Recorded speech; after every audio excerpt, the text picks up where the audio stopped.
சிவாய் நம்ம வணக்கம். நான் உங்கள் ஜோதிடர் கருப்பசாமி கேஜிஎஃப். ரெட்ரோ ஆன்மீக சேனலை பார்த்துருக்கிற அனைவருக்கும் வணக்கம். 12 ராசிக்காரர்களுக்கும் ஏன் கடன் ஆகுது? எதுக்காக கடன் வாங்குறீங்க?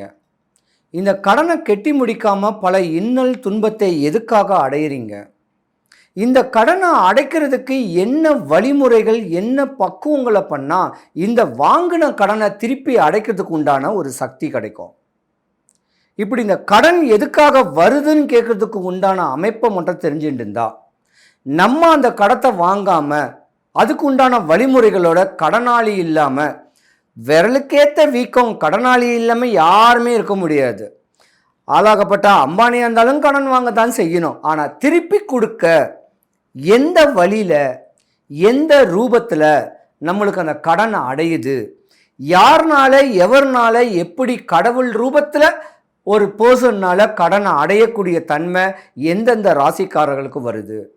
இந்த 12 ராசிக்காரர்களும் ஏன் கடனாளியாக ஆகுறீங்க?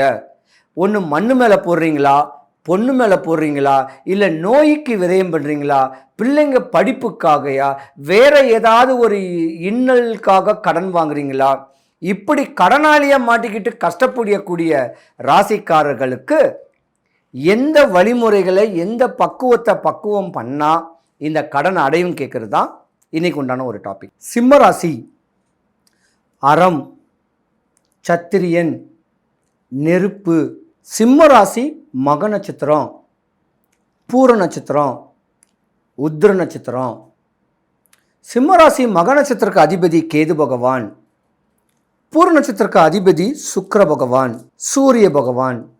3 நட்சத்திர பாதங்களை கொண்ட இந்த சிம்மராசியை பொறுத்த வரைக்கும் ஆணாக இருந்தாலும் ஆணின் தன்மை, பெண்ணாக இருந்தாலும் ஆணின் தன்மை உடையக்கூடிய ஒரு ஜாதகம்தான். பொதுவாகவே 25, 26 வயசு வரைக்கும் தன்னுடைய தாய் தகப்பனுடைய பேச்சை கேட்டு படிப்பு ஆற்றலும் அறிவும் அழகும் தன்னுடைய குடும்பத்து மேலே ஒரு மேன்மையும், கஷ்டமில்லாமல் படிப்பே குறி, தான் படித்து தான் தாய் தகப்பனை காப்பாற்றணும்னு சொல்லக்கூடிய எண்ணம் உடைய சிம்மராசிக்காரங்க. ஆனால் ஒரு கட்ட காலத்துக்கு மேலே கல்யாண காட்சிகள் உங்களுக்கு நடந்துடும். சிறு வயசில் கூட கல்யாணம் நடக்கலாம்.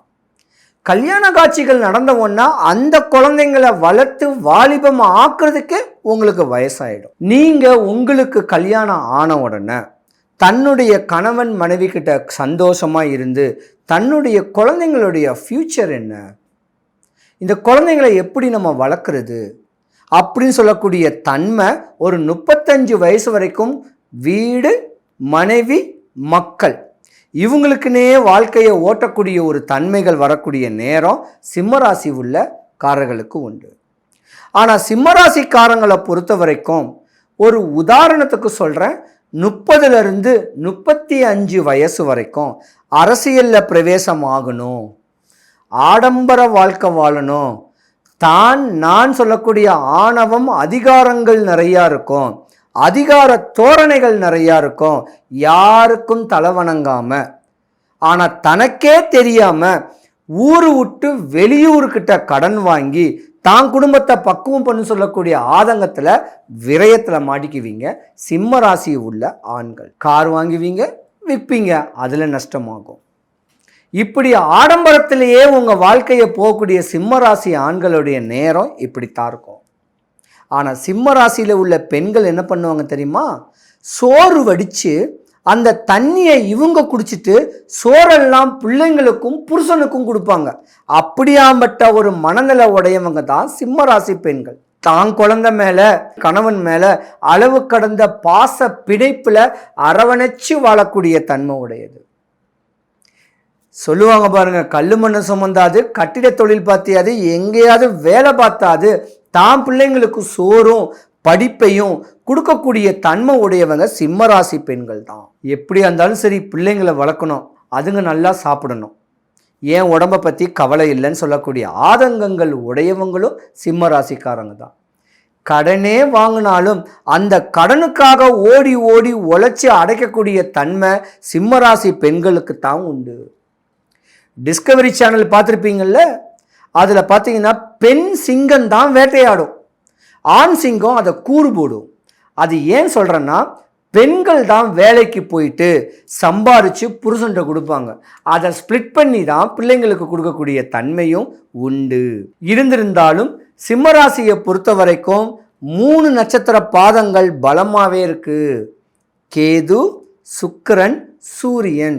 ஒரு கட்ட காலத்தில் ஞான மார்க்கங்கள்லாம் கிடைக்க வாய்ப்பு நிறையா இருக்குது. ஆனால் உங்கள் சிம்மராசியை பொறுத்த வரைக்கும் ஒரு 40லேருந்து 55 வயசு வரைக்கும் இடையூறுலையே அடைவீங்க. என்ன இடையூறுன்னா, உங்கள் மாமனார் மாமியாருடைய சொத்துகள் உங்களுக்கு இழுபறியில் இருக்கும். உங்கள் மாமனார் மாமியாருடைய சொத்துகள் இழுபறினால உங்களுக்கு யாராவது சூனியமே பண்ணுவாங்க. அதனாலேயே உங்களுக்கு உடம்பு சுஸ்தாகும். உங்களுக்கு சுஸ்தானா கூட உங்கள் பிள்ளைங்களை தான் நீங்கள் பார்ப்பீங்க. அப்படியாப்பட்ட ஒரு தருணமும் சிம்மராசிக்காரங்களுக்கு உண்டு. ஆனால் சிம்மராசியை பொறுத்த வரைக்கும் ஆண்கள் தான் விரயத்தை நிறையா பண்ணுவீங்க. அந்த விரயம் இல்லாமல் தான் மனைவி தான் மக்கள் அப்படியே அரவணைச்சு கடன் ஏன் வாங்கணும், இந்த கடனை அடைக்க முடியாமல் ஏன் கஷ்டப்படுறோம், குடும்பத்துக்கு கடன் வாங்கியிருந்தா கடன் அடைஞ்சிரும், வேற ஏதாவது ஒரு பிரச்சனைக்கு கடன் வாங்கியிருந்தா அடையக்கூடிய தன்மை ரொம்ப கம்மி. நீங்கள் முதலீடில் பல லட்சங்கள் இன்வெஸ்ட்மெண்ட் பண்ணணும் ஆசைகள் சிம்ம ராசியில் உள்ள ஆண்களுக்கு தான் இருக்கும்.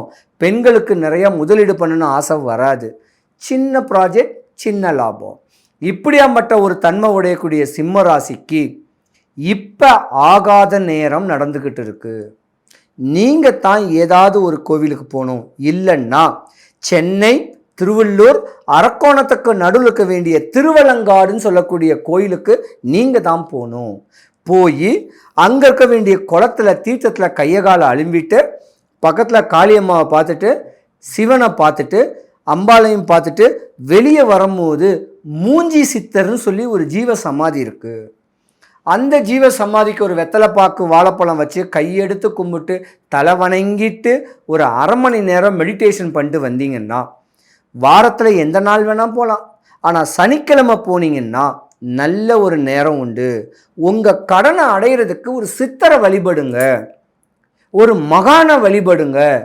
இதுக்கு மேலே எனக்கு விரயம் ஆகக்கூடாதுன்னு சொல்லி நீ எம்பெருமான வேண்டி அந்த மூஞ்சி சித்தர் வழிபாடை முறையாக பண்ணிக்கிட்டு வந்தீங்கன்னா உங்கள் கடன் அடையுங்க, ஏதாவது ஒரு ரூபத்தில் அடையும். ஏன்னா நீங்கள் பலவிதமான இடையூறுகளுக்கெல்லாம் ஆள்படுவீங்க. இதெல்லாம் இல்லாமல் குடும்பத்தோடு அரவணைச்சு வாழ்ந்துக்கிட்டு வாங்க. ஏன்னா இந்த வருடம் உங்களுக்கு ஆவாது.